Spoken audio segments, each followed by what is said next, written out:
बिस्मिल्लाहिर्रहमानिर्रहीम। अस्सलामुअलैकुम। सऊदी अरब की अब तक की आम खबरों के साथ मैं हूं आमिर शहजाद। अगर आप भी सऊदी अरब के हालात और वाक़यात से बाखबर रहना चाहते हैं तो वीडियो को पूरा देखिएगा। बढ़ते हैं खबरों की जानिब और शामिल करते हैं आज की पहली खबर।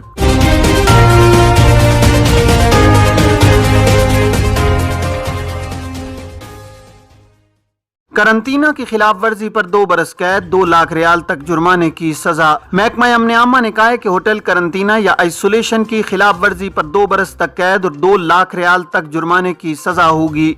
दोनों में से किसी एक पर भी इक्तिफा किया जा सकता है। आजिल वेबसाइट के मुताबिक महकमा अमन आमा की जानिब से जारी बयान में कहा गया है कि जो शख्स भी आइसोलेशन की हिदायत या होटल करंतना पाबंदी की खिलाफ वर्जी का मुर्तकिब होगा उस पर 2 लाख रियाल जुर्माना या 2 बरस तक कैद की सजा दी जाएगी या दोनों सजाएं बैक वक्त भी दी जा सकती हैं। वाज़ेह है कि 1 दिसंबर से पाकिस्तान समेत 6 ममालिक से बराह रास्त मुसाफिरों के मुमलिकत आने पर पाबंदी खत्म कर दी गई है। ताहम वहां से आने वालों को मुमलिकत पहुंचने के बाद 5 दिन होटल करंतना करना होगा। करंतना की पाबंदी करना हर मुसाफिर के लिए लाजमी अमर है। इसकी खिलाफ वर्जी पर जुर्माना और कैद की सजा दी जा सकती है। आने वाले मुसाफिरों को करंतना के आखिरी दिन PCR टेस्ट कराना होगा, जिसकी मनफी रिपोर्ट आने पर ही वो करंतना की पाबंदी से आजाद हो सकेंगे। मुकम्मल लॉकडाउन का कोई इम्कान नहीं, वजारत सेहत। सऊदी अरब में नए ओमिक्रॉन का पहला केस रिकॉर्ड पर आने के बाद मुख्तलिफ हलकों की जानिब से ये सवाल उठाया जा रहा है कि क्या मुमलिकत दोबारा मुकम्मल लॉकडाउन की तरफ जाएगा। वजारत सेहत के तर्जुमान ने इस हवाले से किए जाने वाले अहम सवाल का जवाब दिया है। अल अखबारिया चैनल से गुफ्तगू करते हुए वजारत सेहत के तर्जुमान ने कहा है कि सऊदी अरब में मुकम्मल लॉकडाउन का कोई इम्कान नहीं है। कोरोना वबा के आगाज पर मुकम्मल लॉकडाउन के वक्त खदशात बहुत ज्यादा थे। कोई वैक्सीन नहीं थी, मुआशरे में इस हवाले से शऊर और आगाही भी नहीं थी। अब मंजरनामा तब्दील हो गया है। तर्जुमान ने कहा है कि अब मुमलिकत में 22 मिलियन से ज्यादा अफराद ऐसे हैं जो कोरोना वैक्सीन की दोनों खुराकें ले चुके हैं, जिनमें सऊदी और गैर मुल्की शामिल हैं। बड़ी तादाद में लोग बूस्टर डोज भी लगवा चुके हैं। इसका मतलब यह है कि सऊदी मुआशरे में वायरस का मुदाफती निज़ाम बेहतरीन है। परवाज़ें मनसूख होने पर मुसाफिर को टिकट की मुकम्मल रकम कैसे वापस होगी। इंजमन तहफ़्फ़ुज़ हुकूक़ के सार्फिन का कहना है कि परवाज़ मनसूख किए जाने की सूरत में एयरलाइंस को टिकट की मुकम्मल कीमत अदा करनी होगी। दूसरी परवाज़ का टिकट महंगा होने की सूरत में इसका फ़र्क भी एयरलाइंस ही को अदा करना होगा। अरबी जरीदे अक्कास के मुताबिक इंजमन तहफ़्फ़ुज़ हुकूक़ के सार्फिन का मज़ीद कहना था कि परवाज़ की मनसूखी नागुज़ीर हो तो ऐसी सूरत में फ़िज़ाई कंपनी की जिम्मेदारी है कि वो मुसाफिरों को रवानगी के वक्त से कबल परवास की मनसूखी के बारे में मुत्तला करे। मुसाफिर को परवास की मनसूखी की इत्तला 24 घंटे कबल दी जाए। मुकर्रर वक्त से 6 घंटे के अंदर अंदर किसी और परवास से सफर करने की सूरत में टिकट की पूरी रकम मुसाफिर को वापस करना होगी। तहफ़्फ़ुज़ हुकूक़ के सार्फिन ने तवज्जो दिलाई है कि बैनुल-अक़वामी परवाज़ों की मनसूखी के ज़वाबित मुकर्रर हैं। उनकी पाबंदी हर फ़िज़ाई कंपनी की जिम्मेदारी है। अहम ज़वाबित ये हैं: परवाज़ मुकर्रर वक्त से 14 घंटे कबल मनसूख किए जाने की सूरत में मुसाफिर को टिकट की पूरी कीमत या सफ़र के बाकी मानदा हिस्से की कीमत देना होगी।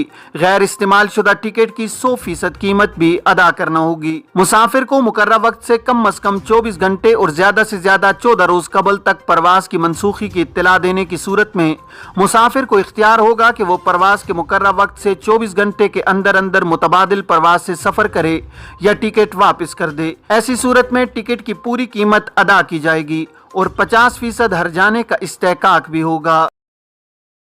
अंदरून मुल्क परवाज मनसूख होने की इत्तला 7 रोज कबल देने की सूरत में टिकट की मुकम्मल कीमत या सफर के बाकी मानदा हिस्से की कीमत का इस्तेहकाक होगा और गैर इस्तेमाल शुदा टिकट का 100% मुआवजा भी मिलेगा। अंदरून मुल्क परवाज की मनसूखी की इत्तला 7 रोज या 24 घंटे पहले तक देने की सूरत में मुसाफिर को इख्तियार होगा कि वो 24 घंटे के अंदर अंदर किसी और परवाज से सफर करे या टिकट मनसूख करे। ऐसी हालत में इसे टिकट की मुकम्मल कीमत के अलावा 50% हर्जाना भी दिया जाएगा। बैरून मुल्क और अंदरून मुल्क परवाज से सफर के लिए किसी और एयरलाइन से बुकिंग पर मजबूर होने की सूरत में 6 घंटे के अंदर अंदर मुतबादिल परवाज का इंतजाम उसका इस्तेहकाक होगा। ऐसी सूरत में उसे टिकट की मुकम्मल कीमत और 100% हर्जाना भी दिया जाएगा। حرمین میں احتیاطی تدابیر سخت کرنے کی ہدایت۔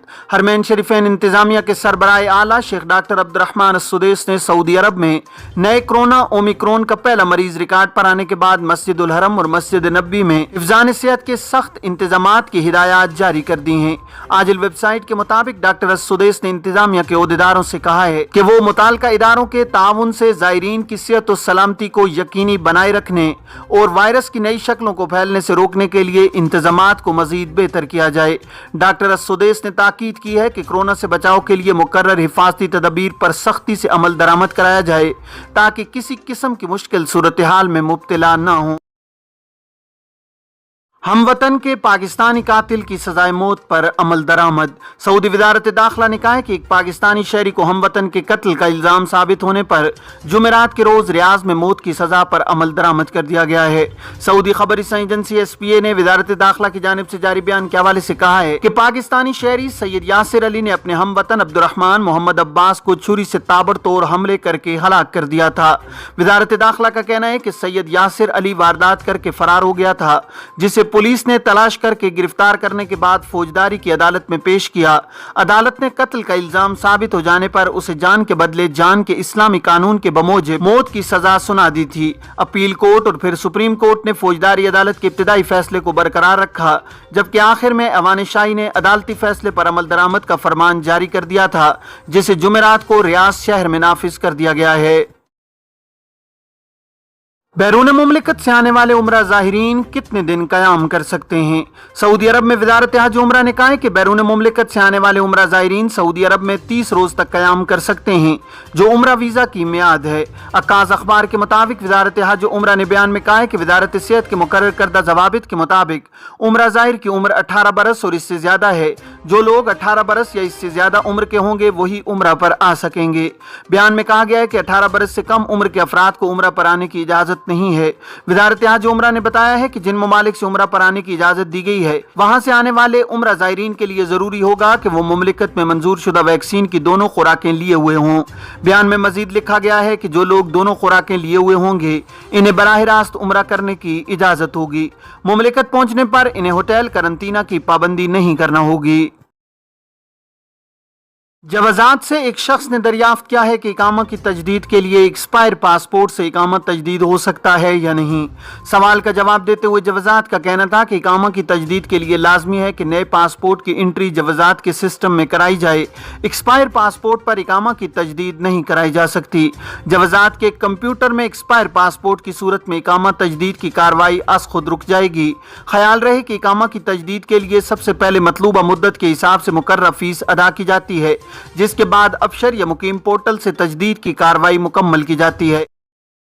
ایک اور شخص نے جوازات کے ٹویٹر پر دریافت کیا ہے کہ گھریلو کارکن کے کفیل کی موت ہونے کے بعد کارکن کا قانونی سٹیٹس کیسے تبدیل کرایا جائے۔ سوال کا جواب دیتے ہوئے جوازات کی جانب سے کہا گیا ہے کہ کارکنوں کی کفالت کی تبدیلی کے لیے وزارت افرادی قوت کے ادارے سے رجوع کیا جائے۔ وزارت میں مطلوبہ کارروائی کی درخواست کے ساتھ وضاحت کی جائے کہ کارکن کے سابق کفیل کا انتقال ہو گیا ہے، جس کے لیے اسپانسرشپ کی تبدیلی یا کارکن کا خروج نہایت درکار ہے۔ واضح رہے کہ قانون کے مطابق غیر ملکی کارکنوں کے مملکت میں قیام اور روزگار کے لیے ضروری ہے کہ مقامی شخص یا کسی ادارے کی اسپانسرشپ حاصل کی جائے۔ وہ کارکن جو انفرادی ویزوں پر ہوتے ہیں، جن میں گھریلو ملازم، ڈرائیور اور مالی وغیرہ، اگر ان کے کفیل کی موت واقع ہو جائے تو ان کے ورثاء اپنے میں سے ایک شخص کو نامزد کر کے اسے اس بات کا اختیار دیتے ہیں کہ وہ کارکن کے قانونی معاملات کو انجام دے۔ ورثاء کی جانب سے سول جج کے سامنے اپنے نامزد کردہ شخص کو مختار نامہ دینا ہوتا ہے۔ سول جج کی جانب سے تمام ورثاء سے نامزد کردہ شخص کے بارے میں یقین دہانی کرنے کے بعد مختار نامہ جاری کیا جاتا ہے۔ خیال رہے کہ متوفی ورثاء کی جانب سے مقرر کردہ نمائندے کو ہی جوازات اور وزارت افرادی قوت سے رجوع کرنے کا اختیار ہوتا ہے۔ مقرر کردہ نمائندے کی جانب سے متعلقہ ادارے میں درخواست دے کر اپنے متوفی والد کے زیر کفالت غیر ملکی کارکنوں کے رہائشی اور روزگار کے معاملات کو قانونی شکل دی جا سکتی ہے۔ ٹریفک خلاف ورزی غلط ثابت ہونے پر جرمانے کی رقم کی واپسی کیسے؟ سعودی محکمہ ٹریفک نے جرمانے کی ادائیگی کے بعد جرمانہ غلط ثابت ہونے پر رقم کی واپسی کے حوالے سے طریقہ کار کی وضاحت کی ہے۔ आजिल वेबसाइट के मुताबिक एक शहरी ने ट्विटर पर सऊदी महकमा ट्रैफिक से सवाल किया था कि हद से ज्यादा रफ्तार से गाड़ी चलाने पर जुर्माना किया गया था, जिसे मैंने अदा कर दिया था। तहाँ मुझे यकीन था कि हद से ज्यादा रफ्तार की खिलाफ वर्जी का मुर्तकिब नहीं हुआ, जुर्माना दुरुस्त नहीं था। शहरी ने मजीद कहा कि इस हवाले से शिकायत दर्ज कराई, जिसे तस्लीम कर लिया गया। अब सवाल यह है कि जुर्माने की अदाशुदा रकम किस तरह वापस ली जाए। महकमा ट्रैफिक ने सवाल का जवाब देते हुए कहा है कि जब ट्रैफिक अथॉरिटी शिकायत को दुरुस्त तस्लीम करके जुर्माने की वसूली को गलत करार देगी तो ऐसी सूरत में जुर्माने की रकम उसी अकाउंट में वापस कर दी जाएगी जिससे अदा की गई थी। जुमा और हफ्ते के रोज मुमलिकत का मौसम कैसा रहेगा? मौसमियात के कौमी मरकज के मातहत मौसमी तजिया निगार अकील अल अकील ने तवक्को जाहिर की है कि मुमलिकत के बाद शुमाली इलाकों में सर्दी की शदीद लहर के बायस दर्जा हरारत 2 सेंटीग्रेड तक पहुंच जाएगा। अल अखबारिया चैनल से गुफ्तगू करते हुए अल अकील ने मजीद कहा है कि सर्द हवा की शदीद लहर तबूक, हुदूद शुमालिया, अलजोफ और हाइल रीजन्स पर असर अंदाज हो रही है। अल अकील ने इम्कान जाहिर किया है कि जुमे को सुबह सवेरे मज़कूरा इलाकों में आबादी के बाहर कम से कम दर्जा हरारत 2 सेंटीग्रेड होगा, जबकि शुमाली इलाकों में गर्दालूद हवाएं चलेंगी जिनका रुख जुनूब की तरफ हो जाएगा। अल अकील ने तवज्जो दिलाई है कि रियाज, कसीम और मुमलिकत के मशरकी इलाके जुमे के रोज शदीद हवा के झोंकों से मुतासिर होंगे। हफ्ते वाले दिन हवाओं का असर ज्यादा होगा, अलबत्ता साइली मकामात पर दर्जा हरारत कम ज्यादा होता रहेगा। इसका इम्कान है कि मक्का रीजन में दर्जा हरारत बढ़ जाए। कोरोना के 24 केसेस की तस्दीक, 2 हलाकतें। सऊदी वजारत सेहत का कहना है कि गुज़श्ता 24 घंटों के दौरान मुमलिकत के मुख्तलिफ रीजन्स में कोरोना के मजीद 24 केसेस की तस्दीक हुई है। कोरोना से जुमेरात के रोज 2 अफराद के हलाक होने के बाद अब तक इस मौलिक मर्ज से मजमूई हलाकतें 8,839 तक पहुँच गई हैं। सऊदी खबर एजेंसी SPA ने वजारत सेहत के हवाले से मजीद कहा है कि मुमलिकत में अब तक कोरोना के मुसद्दिका केसेस की मजमूई तादाद 5,49,810 तक पहुँच चुकी है। कोरोना से सेहत याबी के तनासुब में भी इजाफा हो रहा है। गुज़श्ता रोज में 27 अफराद के कोरोना टेस्ट नेगेटिव आने के बाद अब तक इस मर्ज से शिफायाबी हासिल करने वालों की तादाद 5,38,966 हो गई है। मुमलिकत के मुख्तलिफ रीजन्स में जेर इलाज मरीजों में से 42 की हालत नाजुक है, जिन्हें इंतहाई निगहदाश्त के यूनिट में रखा गया है। ये थी अब तक की आम खबरें। अब तमाम अहबाब के कीमती वक्त का बहुत शुक्रिया। अपना, अपने इर्द गिर्द के लोगों का बहुत सारा ख्याल रखिएगा। मुझे दीजिए इजाज़त। अस्सलामु अलैकुम वरहमतुल्लाहि वबरकातुहू।